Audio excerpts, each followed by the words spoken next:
మానవత్వమే మతము, మానవత్వమే ఈశ్వరత్వము అని చెప్తుంది ఈ పీఠం యొక్క తత్వము.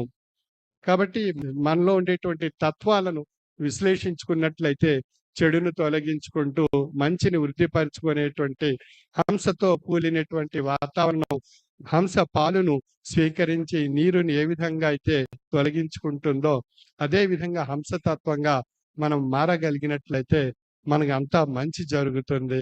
ఆ విధంగా ఆ యొక్క ఆధ్యాత్మిక తత్వాన్ని మానవాళిలో ప్రేరేపింప చేయడానికి 554 సంవత్సరాల చరిత్ర కలిగినటువంటి శ్రీ విశ్వ విజ్ఞాన విద్య ఆధ్యాత్మిక పీఠం తెలుగు భాషాభివృద్ధికి ఎంతో ఇతోధికమైనటువంటి కృషి చేస్తుంది.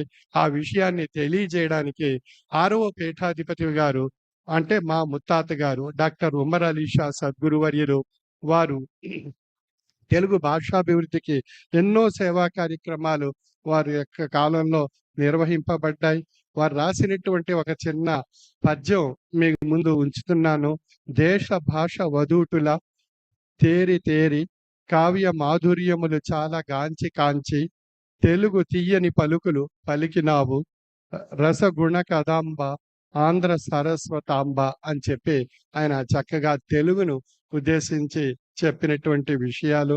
అదేవిధంగా భారతము వంటి సంహిత బడసినావు కవులు పండితులు ఆర్యులు ఇంట పొరిగింటి పసిడి వర్షించినావు రస గుణ కదాంబ ఆంధ్ర సారస్వతాంబ అని చెప్పి ఆయన ఆంధ్ర భాష అభివృద్ధికి ఆనాటి కాలంలో వారు ఎంతో కృషి చేయడం జరిగింది.